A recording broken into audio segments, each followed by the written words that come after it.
Greetings, foodies. I'm Tara, your friendly neighborhood kitsch witch, and I'd like to welcome you to my channel, Recipes for the Cooking Impaired. Or for those of you that are returning, hello, my lovely subscribers. I've missed you. Oh, I missed your faces. And we are going to start by saying thank you for joining me today. We are doing something a little different. Last week we did banana bread. This week we're doing a main dish. Are you ready to whip up some delicious magic with me? Oh, I know you are. I know you are. What are we making is what your next question might be. We are going to tackle stroganoff, but not just regular old traditional stroganoff. We're going to do a zesty, full-bodied, rich stroganoff. So rich and delicious, we got to call it Smexy Stroganoff. Yeah. So luckily, I have the recipe ready for you. We're going to go through it together. Here we go. 1¼ pounds of sirloin steak cut into cubes. Small cubes, not large cubes. With the smaller cubes, they also cook faster. So if you're on kind of a time crunch, it will be a little bit easier to get things done and devoured before you have to run to work or whatever amazing activities you have planned. Next, we have 1/4 cup of butter or margarine. So butter if you want something a little bit richer, or if you are going for an animal-free option or prefer margarine, that works with this recipe too. 8 ounces of fresh mushrooms, and these are sliced. You can either buy them already pre-sliced, or you can buy them whole and slice them yourself if you like that wonderful feeling of cutting into a mushroom and killing it. I mean, cutting it to the slicing size you prefer. Next, we have 1/2 cup of 1 onion. So you only need 1 onion. You're cutting it about a little under halfway. So if you have like a fist size, about half the onion sliced, and you want that chopped. It doesn't have to be finely chopped unless that is what you would prefer. I kind of like having good sized chunks in my stroganoff, so that's what we'll do today. Next, we have 1 clove of garlic finely chopped. This you do want finely chopped for 2 reasons. One, if it's thickly chopped, you're going to bite into solid garlic. Yes, garlic. It is so strong. It is just made my brain go haywire for a moment there. The other option is if you're inviting vampires over, you don't want them to know you have garlic in your meal. You gotta keep that finely chopped for your protection. See, I'm looking out for you. Next, we have 2 tablespoons of flour. Then we have 1 cup of water. It doesn't have to be hot. It could be cold. It doesn't matter. It's going to be heated up on the stove anyway. 3 tablespoons of lemon juice concentrated. Do not use lemonade. That is not the same thing as lemon juice. Yes, it has lemon in it, but it will ruin your recipe. Lemon juice. It doesn't have to be cold. They come in little bottles, squeeze bottles that look like lemons. You can measure it out that way. They also have ginormous bottles, all different sizes. Doesn't matter as long as it's concentrate. Next, we have 3 tablespoons of dry red wine. Now, dry red wine is not the same as regular red wine. This is a cooking wine. You can't go to the grocery store, go to the wine section and go, oh, let me grab a Merlot. That's not going to work in the recipe. You need the dry cooking wine. When we're filming, I will show you which kind I used. It's not endorsed, but I'll show you which one we use for the recipe, and you can get something of a similar brand if you wish. 1/4 teaspoon of pepper. 8 ounces of sour cream at room temperature. You don't want this cold. Best if it stays at a room temperature and then heats up, as opposed to cold to room temperature. And these containers are already measured out to 8 ounces, unless you happen to buy a ginormous container or a medium-sized one, in which case you're going to go ahead and measure it. It's okay. We also skipped beef bouillon. Thank you, my wonderful camera lady. You are correct. I skipped it. It is 2 teaspoons of beef flavored bouillon. There's 2 different ways you can get this. You can get this in cube form, and if you get this in cube form for this recipe, you're going to have to mash that up. We can do that in a bowl with a spoon, which is a little harder, or a pestle and mortar, which I personally love using for two reasons. One, it's old school as heck and fun. And two, I get to use the word pestle and mortar. How often do you get to use that in a sentence? All right, but since I did, the other option is you can get it in a container there where it's already ground up and you just measure it out, which is easy, but I have the cubes on hand, so that's what I'm using. And that's what we get to use together. I'm a big fan of using what you have on hand first before going out and buying new things.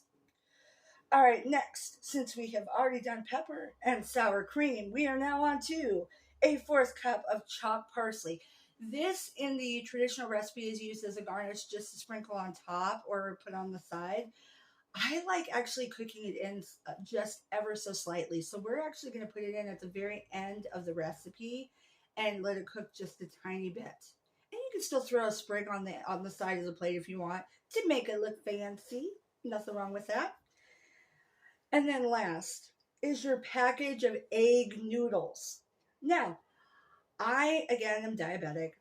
Noodles have got so many carbs, so I like using Miracle noodles. Again, not an endorsement for Miracle noodles. They are not paying me. But if they want to, give me a call. I would totally add you as a wonderful promotional option. Love it. Um, they're made out of shiitake mushrooms and they're processed in a way that they look like noodles and have a similar consistency. I personally like mushrooms, so it doesn't bug me any. But if you're not a fan of mushrooms or of mushroom noodles, then the egg noodles are the more traditional way of doing it. I'm going to be sharing my recipe and my dinner with my camera lady and her family, and they chose bow tie noodles as their noodle of choice. So that's what we'll use for this one today. All right, and for those of you that are metric fans, again, I got you covered. I'm not going to read through it since we already did, but I will let you take a look. And we're done. We're going to go ahead and move on to our staging cooking area. I'll see you over there. All right, we have all of our items prepared and measured out. Since you guys already have the recipe, you know what amounts are supposed to be what. Now, as you can see, this lovely container right here is a weird color and very full. That is your 1 cups of water. That is also your 3 tablespoons of the wine. It's Holland House. This is a really good brand. Like I said, again, not an endorser of Holland House, not sponsored specifically. I would love to endorse it. I would love to sponsor it. However, I'm not currently one of those. But any kind of red cooking wine, look for the word cooking wine on there, and you'll be set. This container also has your 3 tablespoons of the lemon juice concentrate. Again, not lemonade. The other part that's of interest right here, this is a pestle and mortar. I have already put in the cubes and started the process of crunching them up. We'll crunch up a little bit more. You're going to want, for this recipe, the 2 teaspoons of beef bouillon, and each cube is actually 1 teaspoon. So 2 cubes, 2 teaspoons. You just pop the cubes in, and you're going to wiggle that puppy around until you have a nice, fine, ground up powder. This took a lot less time because I already started the grinding process, but works great. Make sure you wash this afterwards. These are also great for medication, crunchings up, things like that. Don't worry, I pre-washed it. It was not used for medicine and then for bouillon. We're all good. All right, and we have our flour. Everything is set. Now, when I mentioned parsley and me putting it inside the actual recipe, I'm only using about 1/4 of a cup of parsley, and it's been cut up. You can cut up more fine, or again, can just put it on top or use it as a garnish on the side or a sprig. But I'm going to cook a little bit into this here.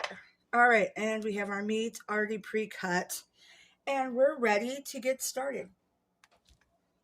Using a large skillet, you go ahead and put the margarine in first. We're going to brown the sirloin. We're going to put it on a medium-high heat. For this particular stove, that's at a 7.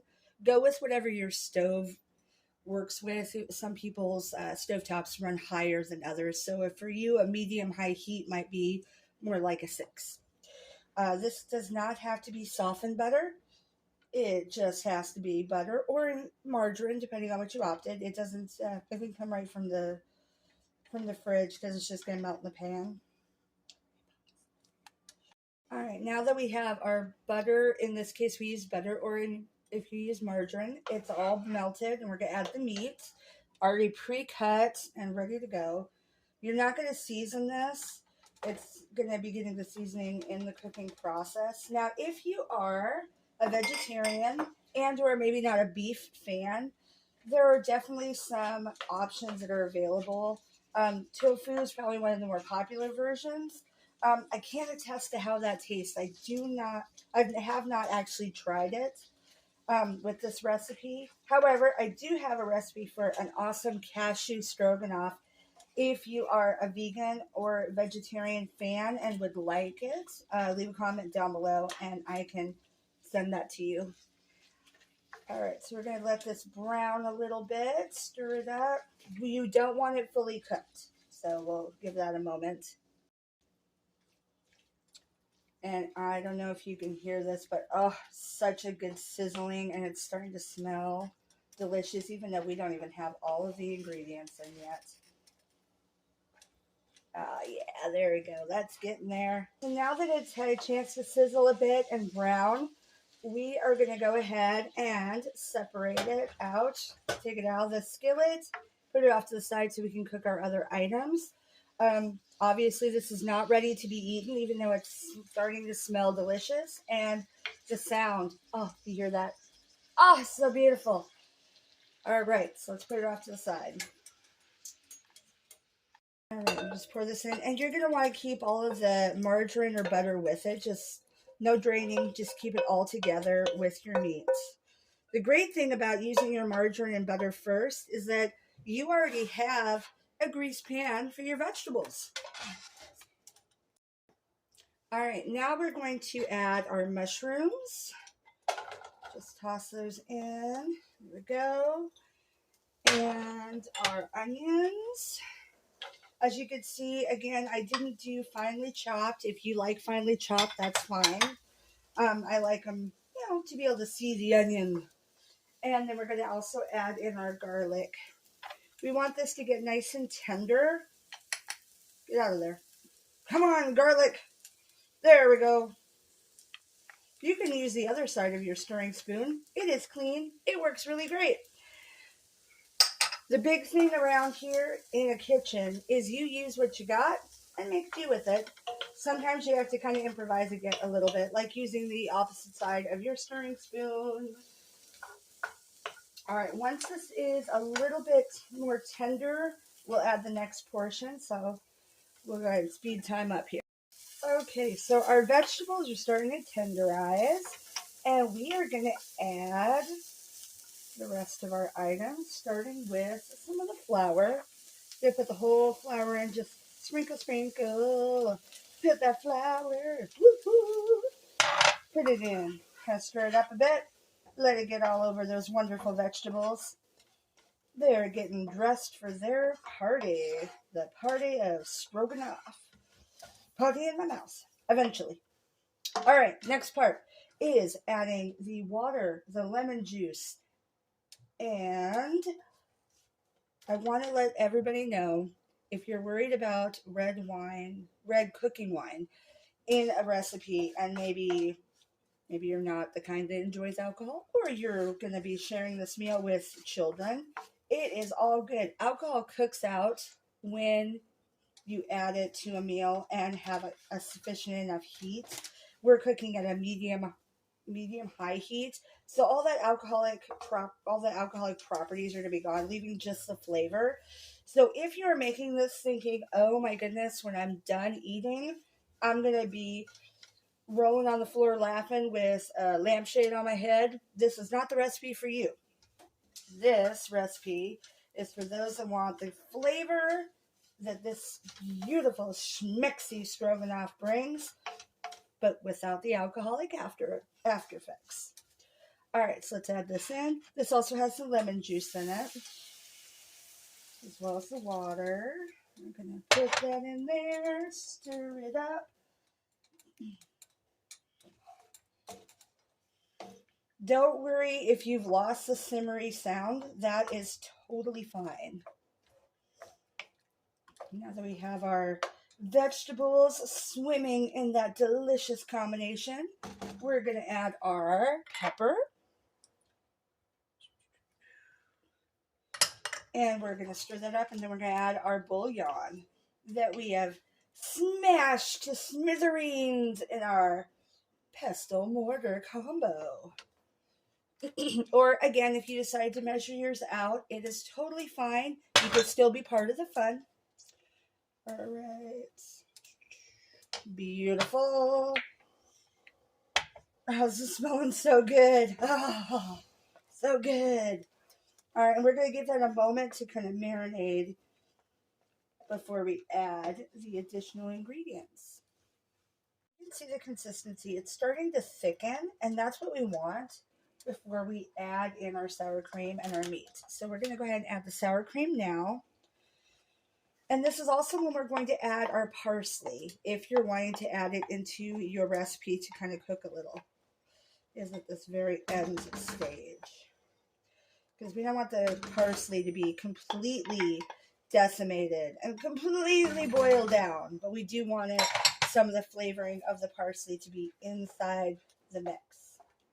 So I'll get the sour cream mixed in first, and then we'll add that parsley. And then last but not least is our meat to finish cooking. And then this is 90% ready. All we're missing is the noodles. Woo woo! Okay, got that mixed up beautifully. We'll mix in our parsley. I don't want to miss any pieces. I want all that parsley in there. Yum, yum. Now, it doesn't seem like a lot of parsley, but just a little bit of parsley flavoring goes a long way. All right, and last, we add our meat that was in the cooked butter or margarine, depending on what you chose. I'm going to put that on in. And we'll stir that up.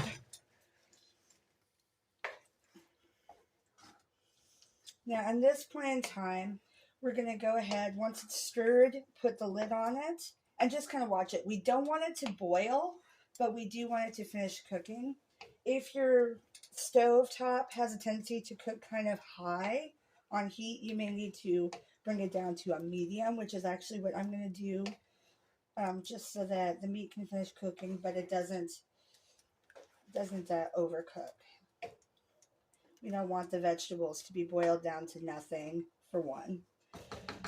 All right. All right, so we've already pre-made our pasta. And again, my camera lady chose the bow tie style. So we're going to go ahead and put that in. For those of you that maybe are not great with pasta, you're going to boil it as directed on the package. I like to add a little bit of extra virgin olive oil, and it helps it from sticking together and adds an extra delicious quality. So we're just going to put a little bit in there just to look pretty, because we're actually not eating dinner yet. Bring this bowl a little closer, and you're going to go ahead and pour on your delicious stroganoff. Now, if while you were cooking this down, it started to boil a bit, or say it wasn't as thick as you'd like it to be, that is totally fine. Just add 1 extra tablespoon of flour, sprinkle it in, and stir it in and let it cook a little bit longer. It will thicken everything up. Then we're going to add 1 sprig for pretties of our delicious parsley. And now you have a fabulous meal. Put this together with your favorite vegetable. I'm a big fan of California blend. That's one of my favorites. Or a side salad. Thanks for watching all. I really appreciate it. For all my new viewers, welcome again. Thank you for joining me for this whole video. And for my impaired foodies, oh, I'm so happy to see you again. If you vibed with this video, I want you to tickle that like button.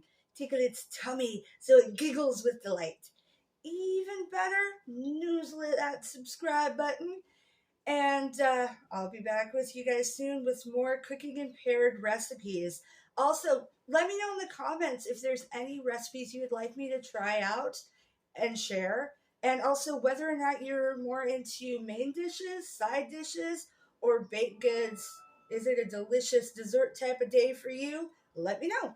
And I'm going to go enjoy this now. Mwah, smooches.